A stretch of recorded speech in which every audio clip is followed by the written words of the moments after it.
We're back here on One, New York's longest running sports call-in show on WFUV 90.7 and all of our affiliates. Dylan Balsamo here again, along with our producer rejoining us again, Alex Wolves. And we are joined by another very special guest today, formerly of WFAN, now a podcast on The Ringer called New York, New York. It's a very fun New York sports podcast, and he's a good friend of WFUV Sports, and we're glad to have him on again. Here is John Jastremski. How's it going, John? Hey, fellas, what's going on? It's nice hearing that Syracuse, Newhouse guys and FUV guys can, find a way to get along. I mean, it just goes to show you there's hope for everybody out there. And listen, I'll never look at you guys the way I do Georgetown or UConn or now UVA, but I like the fact that FUV and WAER, I mean, those are some badass student radio brands, no doubt. I feel like the two of us have, our two stations have the biggest alumni systems in the business, it seems to me. So I feel like there's a brotherhood there. I can understand that. And I think for everybody's sake, I'm not going to run through the laundry list of Fordham guys and Syracuse guys. Because, I mean, if you wanted to make that like a drinking game as opposed to us doing a conversation for the next 20 minutes, I'll tell you this. If you and I were going back and forth trying to rattle off Syracuse and Fordham guys and gals in the business, I think we'd be on our rear end in about 5 minutes. Just saying. Absolutely. So let's get into it. So let's talk about the Yankees. Because for those of you who don't know, we're recording this on Friday afternoon, meaning we're getting off of Thursday's loss to the Twins. 7-5 was the final on that one. They come into the ninth inning, a 5-3 lead. Aroldis Chapman comes in and completely blows it. Now, John, pitching has not been the problem that people have been worrying about for the Yankees this year. But are you alarmed after what happened last night? Not really with Chapman. I mean, the guy has been unhittable basically for what, 2.5 months. And, I don't care who you are. You're going to have games like this over the course of 162. I think if there's a concern, it would be about his health and the fact that he was only throwing 96 or 97 miles an hour. But again, there are going to be some nights where you just don't get loose, where you just don't have your A stuff and you're not on your A game. And Josh Donaldson, Nelson Cruz, they sent a couple of balls to the moon and ended up being a real lousy loss for the Yankees. And look, you never complain about winning series, but with the Yankees being in the predicament that they're in, the terrible homestand last week, way back at Tampa for first place, back of Boston for one of those wild card spots, you can't mess around. You can't lose games like this. That to me is the frustrating aspect of what happened last night. It's not Aroldis Chapman. It's the fact that you're not in the spot that you need to be.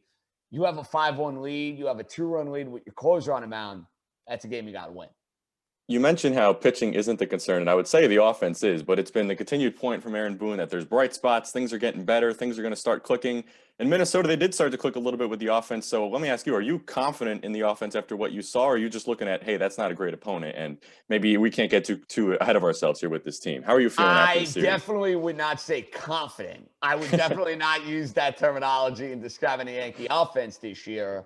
And I've been critical of Aaron Boone. I've been critical of the offense basically for 2.5 months. I'll give Boone some credit on this, though, in the fact that Gary Sanchez has had better at-bats. Miguel Andujar is a guy who needs to play every day because he's been raking for a week and a half. I hope that is the sign that gets the Yankees going. Stanton's one of those guys. I mean, he gets red hot for 2 weeks, gets hurt, and then can't hit a baseball for 3 or 4 weeks. So you kind of know what you're going to get as far as Giancarlo Stanton is concerned. But before I am banging my chest and waving the pom-poms that the Yankee offense is back, I got to see more than just 3 games against the Minnesota Twins. It completely agree. It's going to take a little bit more than that. Again, this is John Jastremski here on One on WFUV. Now, let's talk about something a little more uncomfortable involving the Yankees, because we saw a very weird thing happen this week with this whole ball doctoring thing happening in baseball. And we all saw the very awkward press conference that Garrett Cole had to do. It made me uncomfortable watching it. But, in fairness, I'm a rather uncomfortable person. So let me ask you, how much does this concern you if you're someone who follows Garrett Cole? Do you think this is something that would affect him somehow? What do you think of this? Not at all. Not at all. Because as weird and as bizarre as that presser was, and My concern afterwards was, okay, how was Garrett Cole not prepared for that line of questioning? I don't really care what he has to say. He's not the only guy that's taking advantage of pine tar, spider tack, track, whatever they call this stuff. I don't even know. I mean, I didn't even know what it was until about a week and a half ago. And it's not that I'm this ill-informed baseball fan. I'm just, I'm not putting rosin and pine tar and all that crap on my hat and my arm and whatever. But he went out against Minnesota, pitched great, made Donaldson look stupid, struck out a bunch of guys. He's going to be fine, okay? Like, I'm just relieved in a way, fellas, that Garrett Cole pitched well on, what was it, Wednesday night? Because if it wasn't the case, I would have had to deal with, like, Yankee fans in a frenzy or people who don't like the Yankees basically making the argument, oh, the only reason Garrett Cole's good, the only reason he's dominant is because he's using this substance. And it's just total garbage. It's total nonsense. And the reason Garrett Cole transformed his career, not because of spin rate or spider tack, the fact that he started throwing a lot more four-seam fastballs as opposed to the two-seamers. And you talk about Yankee fans being in a frenzy. One time they were in a frenzy was after the Red Sox series. We'll go back 1 week here. And you were on the record saying that you think it could have been time for a midseason change with this team when it comes to Boone, when it comes to Cashman, whichever direction you want to go in here. I mean, how much of a hot seat do you think they are on right now, considering where the Yankees stand in the larger division right now in the AL East? Well, listen, they're obviously not making in-season changes, because if they weren't going to make an in-season change after Sunday, after getting swept by the Red Sox, it's just never going to happen. They were never firing Cashman mid-year. And it's not all Aaron Boone's fault, but there comes to a point where, guys in the last year of his contract, I can't change all the players. Maybe changing the manager is something I could do to spark the team. Neither here nor there. Not the point, because they're not going to change.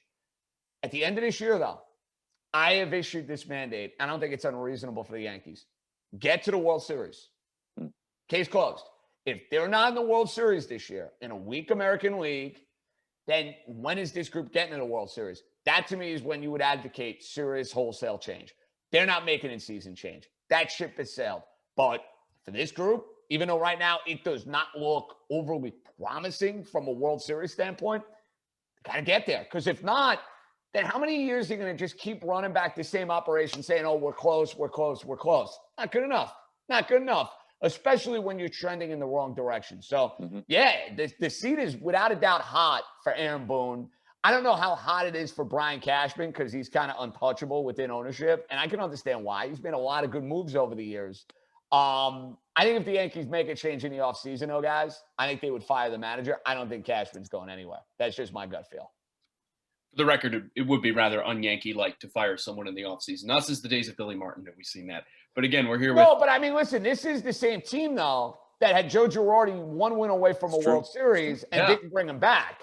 So they clearly felt like they needed to make a managerial change a few years ago. And listen, I think Aaron's a real likable guy. I think the players like him. I think the Yankee brass loves him. But they have not played better under Aaron Boone than they did under Joe Girardi. That's just a simple fact. And, the nicey nice stuff after the game, guys, I don't know if you feel this way. It's all tough to take. I mean, I can't take it game in and game out, the nicey nice stuff. Enough. I mean, call like it is. When the team stinks, the team stinks. Please. This is John Jastremski, who's had enough of it here on One-on-One. Now, you talk about changes managerially or general managerially, if that's the right phrasing. But, in terms of in giving a jolt to this team, we could very easily see some kind of move at the deadline. Not what anyone expected coming into this year, but it's very much possible at this point offensively to get another piece. So from your perspective, what should they be going for here? They need balance in the lineup. They need left-handed bats. So for me, if you can get Ketel Marte, that's the obvious name, it's going to cost you a ton. He would fit the team perfectly. He's athletic. He's a switch hitter. He's got positional versatility. If you want to play him in center, you want to play him in second, he could bounce around. He'd be a great fit, great asset for this team. Peralta with the Diamondbacks, good player. Would love him. Benintendi, former Red Sox, Kansas City Royal. Benintendi would fit this team really, really nicely. So they need lefty bats. I hate when I hear the advanced stats guys try to make the argument to me that, the righties, they'll hit the ball out the other way. Over 162 against mediocre pitching, sure. But when you get into the postseason and you're facing the best of the best who are right-handed, this lineup gets mowed. Why do they get mowed? Because they have too many of the same sort of hitter. So, yeah, guys, I would say over the next month, you're right. I don't think a lot of people thought in March, come July, the Yankees' priority at the deadline would be offense and not pitching. But with Severino coming back and Kluber will be back in the fold, and Herman's been good, Monty's been good. You know what you're getting with Cole. They don't need another starting pitcher right now. They desperately need offensive help. And to me, it needs to be like, I don't want to hear Trevor's story. Okay. Like, he's a terrific player. The Yankees don't need another right-handed bat who strikes out a ton. They need left-handed bats. I can't stress that enough. And I want to get outside the Yankee vacuum for a second, because you talk about the moves they have to make at the deadline, but I'm really curious. This question I've been wondering a lot, and I think nobody better to ask than you. If you look at where the roster stands right now with the Yankees compared to what's going on the other side of New York with the Mets, you have a team that's dealt with a lot of injuries, still top of the NL East. If you look at those two teams, the way they're constructed right now, who do you think has a higher ceiling in the Major League Baseball?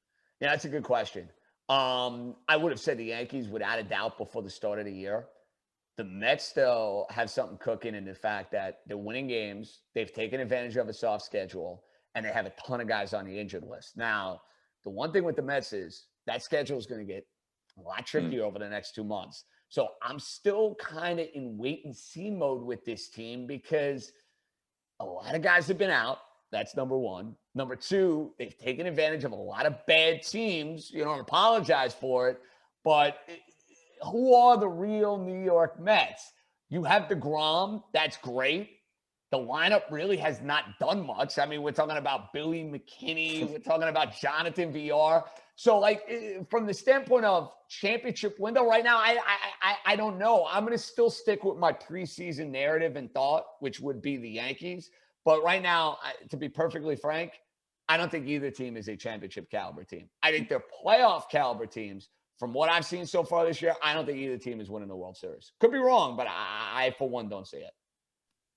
Again, this is John Jastremski here on One-on-One on WFUV. So then let me ask you, because I think that there were a lot of people who saw both of these teams at least fighting for playoff spots. The Yankees were the American League pennant favorite from the start of the season. But if not them, then even on the National League side too, who do you think is above all here? Because, I think in the National League it's a little more difficult here because there's a lot of teams that are really good. Well, listen, nobody in the American League wants to give Tampa any credit. Tampa's better than the Yankees right now. Yeah. And I don't want to hear all their payroll and who are these guys. They're good, okay? Tampa Bay knows how to win. They know how to find players. The Yankees don't know how to beat them. So, like, anytime I hear the disparaging comments about Tampa Bay, I kind of I'm over it because they just keep churning.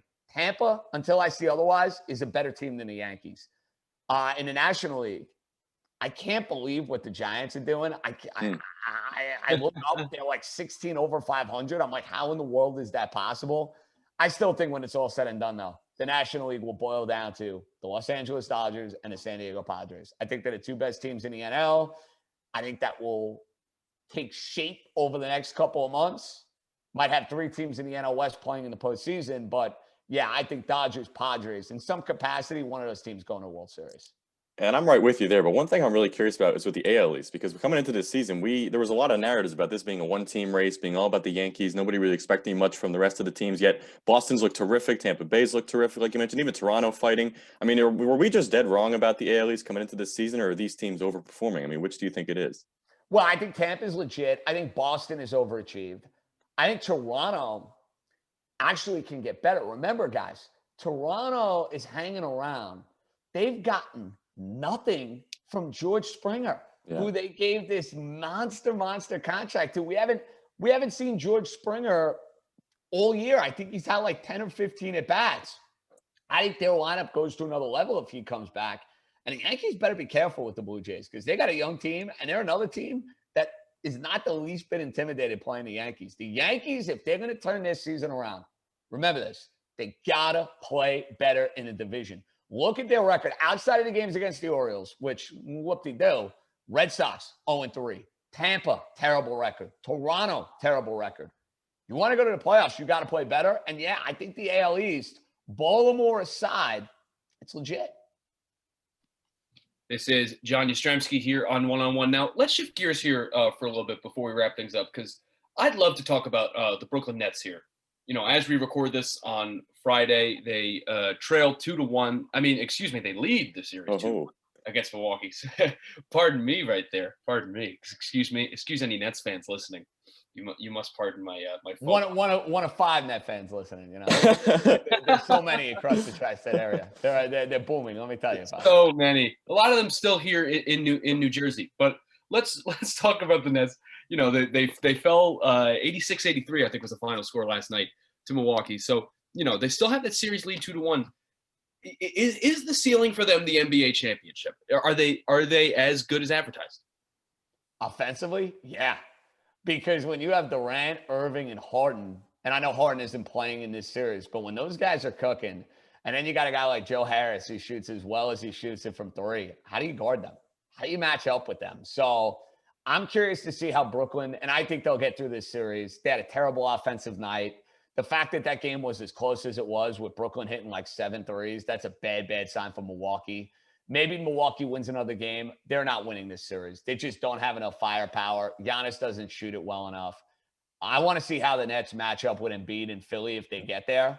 I also want to see how they match up with either Utah or Phoenix. But yeah, I think they're the favorites. I mean, when you got Kevin Durant playing at this level, Kyrie Irving, who's awfully tough to take, but yeah, is super talented playing at this level. Yeah, it just goes to show you the defensive concerns and the chemistry concerns and a lot of this stuff. It kind of goes out the window when you can just shoot and play that sort of style of offensive basketball, especially in this day and age. And even in a loss, they only held Milwaukee to 86 points. I think the defense is quite all right. I'm with you there. And the one thing I want to ask you is, you said for Game 4, you wanted to see the odds on that before you made a prediction, before you thought how the series was going to go. FanDuel's got Brooklyn at 1.5 right now. Are you taking Brooklyn to win that game and obviously to win the series? Yeah, I would say I'd lean in that direction. I'm actually checking this right now, guys, because I want to see if the public is absolutely pounding the Brooklyn Nets. My guess would be, as I'm kind of dancing around your question, that the public is all over Brooklyn in the game. Let's see here. Yeah, you got 89% of the money coming in on Brooklyn. Went from 1 to 1.5. It is a public side, but I wouldn't go against Brooklyn here in this spot. I thought it was a sucker line in Game 3. The suckers ended up cashing plus money ticket, even though Milwaukee won outright. Yeah, I think Milwaukee just doesn't have the firepower here. I would take Brooklyn. I think it's a pretty safe choice, and I think Alex would agree with me on that. I got the Nets going to the finals. I'm not going to mince words here. So yeah, I don't think Alex is going out on much of a limb by saying no, it's not exactly a hot take there, Alex. No, listen, it's smart money. I can't blame you on that. Hey, guys, I hate to say this, but that Kyrie Irving, pretty talented. Yes, he is. Yes, he is. He's a little out there, but the guy can play. That is true. He can play. Yeah. No, and you take that over however crazy a player might be. If they're that good, they're that good. Now, this has been a fun conversation. We want to thank John Jastremski again for joining us. You can listen to New York, the podcast via The Ringer. John, thank you so much for joining us. Fellas, you got it. Anytime. That is John Jastremski here on One on WFUV and all of our affiliates over the social media platforms. There's more One-on-One right around the corner, so we hope you stick around. Keep with us.